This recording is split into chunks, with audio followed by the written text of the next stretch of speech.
అడుగు తీసి అడుగేస్తే కేసు, నోరు తెరిస్తే కేసు, నిలసన తెరిపితే కేసు, ప్రజల తరపున నిలబడితే కేసు, పాలన వైఫల్యాలు ఎండగడితే కేసు, కండ్ల ముందు ఇండ్లు భూములు కోల్పోయి కడుపు మండి తిట్టినా వారి మీద కేసు, ఆ వీడియోలు పోస్ట్ చేసిన మీడియా పైన కేసు. ఇలా కాంగ్రెస్ సర్కారు అడుగడుగున అక్రమ కేసులు పెట్టి అరాచక పాలన సాగిస్తోంది. ప్రజాపాలన అని చెప్పి నిర్బంధాలతో సబ్బండ వర్గాలకు వేధింపులకు గురి చేస్తోంది.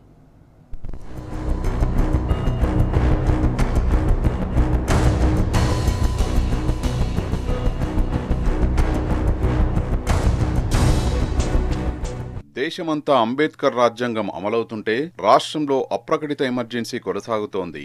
పోలీసుల ద్వారా ప్రభుత్వం దాదాపు యుద్ధం చేసినట్టుగా అణచివేతను అమలుపరుస్తున్నది. పెరుగుతున్న వ్యతిరేకతను, ప్రజల అసహనాన్ని కేసులతో కప్పిపుచ్చే ప్రయత్నం చేస్తున్నది. 16 నెలల పాలనలో అటు ఆశా వర్కర్ల నుంచి నిరుద్యోగుల వరకు, విద్యార్థుల నుంచి మాజీ సర్పంచుల దాకా దెబ్బలు తినని వారెవరైనా ఉన్నారా? మీడియా ప్రతినిధుల నుంచి సోషల్ మీడియా కార్యకర్తల వరకు కేసులు రుచి చూడని వారెవరైనా మిగిలారా?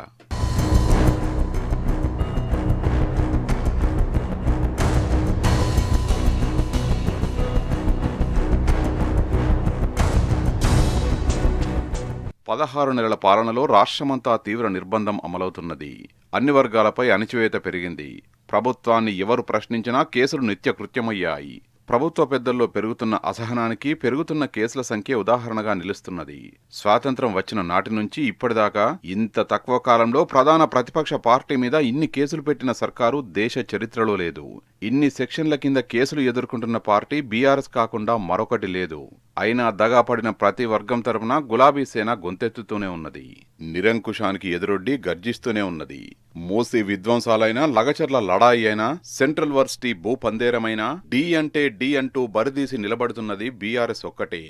సర్కారు వైఫల్యాలను ఎప్పటికప్పుడు ఎండగడుతూ అణిచివేతల ప్రభుత్వాన్ని ప్రజా కోర్టులో నిలబెడుతున్నది గులాబీ జెండాని.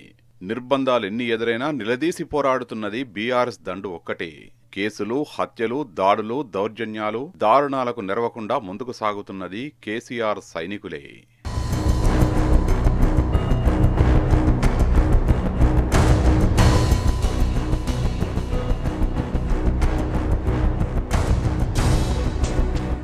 తెలంగాణలో ప్రజాపాలన పేరిట కాంగ్రెస్ ప్రజాకంటక పాలన సాగిస్తున్నదని సబ్బండ వర్గాలు మండిపడుతున్నాయి.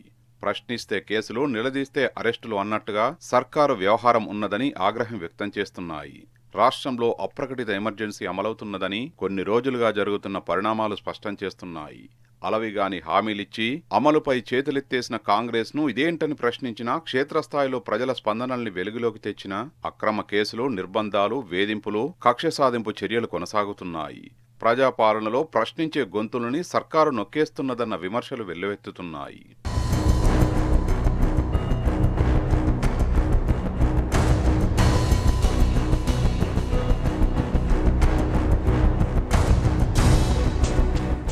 ప్రజాస్వామ్యంలో ప్రజలు ప్రతిపక్షాల ప్రశ్నలకు సమాధానం చెప్పాల్సిన బాధ్యత సర్కారుది.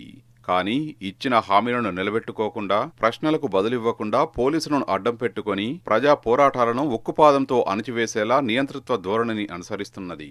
కాంగ్రెస్ 16 నెలల పాలనలో బీఆర్ఎస్ నేతలను లక్ష్యంగా చేసుకుని వరుస కేసులు నమోదు చేస్తున్నది.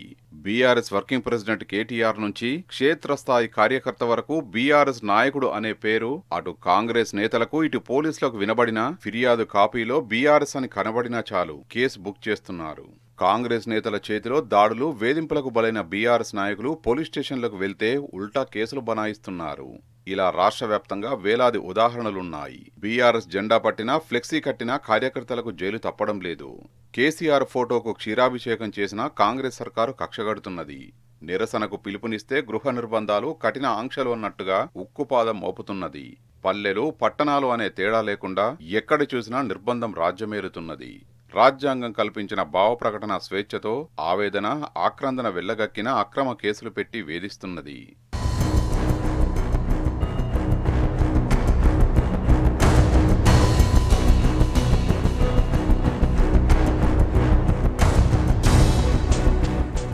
సర్కారు ఎన్ని నిర్బంధాలు పెట్టినా, అక్రమ కేసులతో వేధించినా గులాబీ శ్రేణులు మాత్రం వెనక్కి తగ్గడం లేదు. ప్రాతినిత్యం ప్రజల వెంటే ఉండి పోరాడుతున్నారు. ప్రజాక్షేత్రంలో హామీలపై అడుగడుగునా నిలదీస్తున్నారు. లగచర్ల లడాయి, మూసి విధ్వంసం, హెచ్సియు, అన్నింటా సర్కారు దౌర్జన్యాన్ని అడ్డుకుంటూ బాధిత వర్గానికి అండగా నిలుస్తోంది.